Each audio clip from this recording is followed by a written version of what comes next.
In this video, I'll be tackling toe walking or bouncy feet.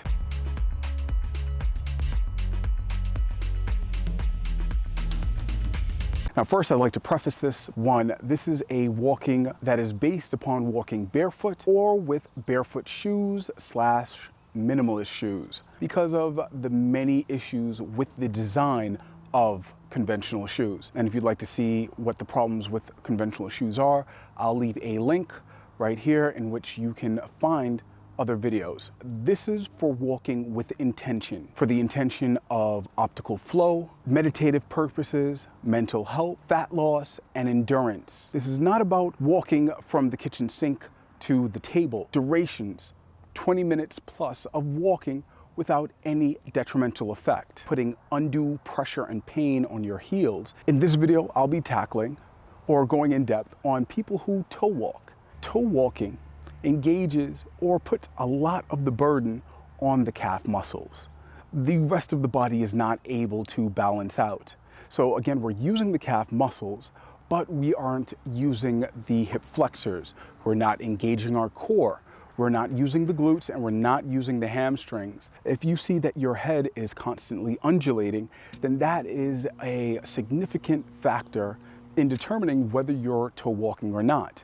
You see, yes, throughout the gait cycle, there will be some undulation and elevation, but a small amount.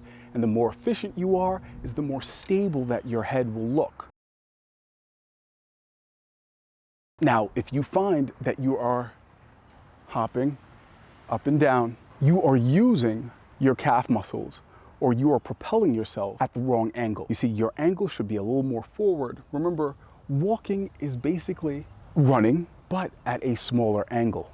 We're not going as deep as you would normally go in a full sprint. The leg doesn't go as far back, and as you go slower, you are more upright.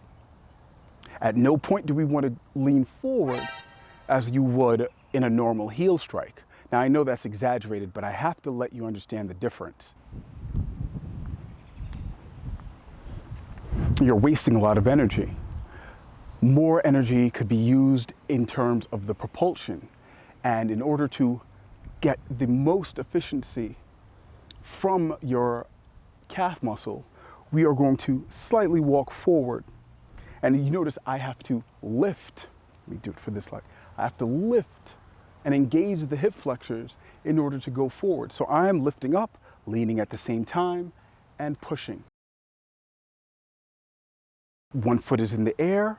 I lean forward. Through the full extension of my leg, I will engage the windlass mechanism. I am straightening my leg from my core through the hip flexor, straightening the quads, and pushing the calf out, putting the pressure all on the ball of my toe. This angle would be a very fast walk. If you're casually pacing, it will not be as pronounced. But if you understand that as you are falling forward, that then you should lift up the opposite leg, extend the trailing leg, and allow for the front leg to land at an angle in which you can keep pace of.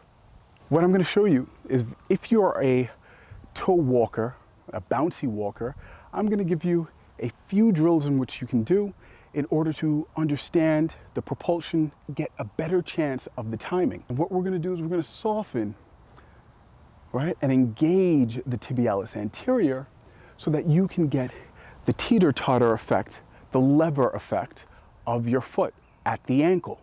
And for those who are toe walking, they might find that very hard.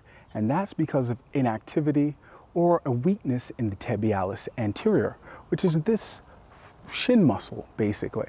One way to get the anterior primed and ready for usage is by engaging in full range of motion calf raises. Any step will do, a yoga block, anything that you can find, concrete block, and you are going to allow your heels to sink below the line of the forefoot.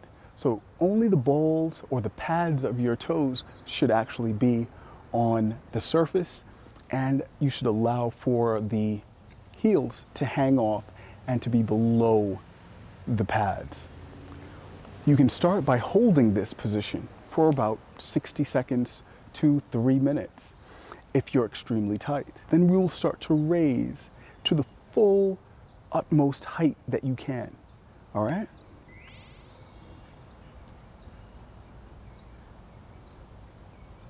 And I want you to get to a place in which you're able to perform 30 reps of calf raises. And then you can work towards the next level, which is to perform tibialis raises, in which we will put lean on any surface, and with straight legs, we're going to just raise and hold for a few seconds, get the sensation. It's gonna burn if this is your first time. Eventually, you want to reach to a level where you can perform 20 raises with both feet. And if you want to make it a little more difficult for yourself, then you can move the legs out further. And that should be enough to ease the habit of staying on the tippy toes. Now, another way, once you've developed these two exercises, is to actually engage it in the act of walking. And so what we're going to do is we're going to use this prop right here, a yoga block, cement block, but nothing much higher than this, right? A piece of wood. And we're going to simulate our gait cycle. By that, I mean we are going to start with this foot as the trailing leg. We're going to lift the right hip flexor in this example, and we are just going to place it onto the block. All right? So what you're going to find is we are going to place it on the block. And what you're going to notice is that we're extending. And I want you to think of peeling the heel off the ground. Peel it off of the ground.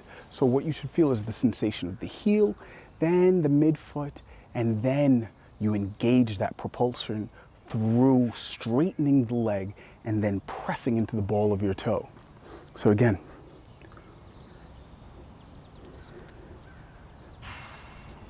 Now, yes, am I cutting out a good portion of the landing mechanism? Yes, but I'm also allowing you to develop lifting the hip flexor, lifting the leg, using the hip flexor. And just use this railing. It could be a wall. It can be anything that will allow you for balance. Because what we're doing is we're just trying to develop this propulsive phase. This right here. What you'll find is that if this moves, we go forward, right? Go forward once you remove the block. But if you can practice and develop the habit, I mean, you can, or you should be doing hundreds of reps of this a day on both legs in order to feel it as second nature.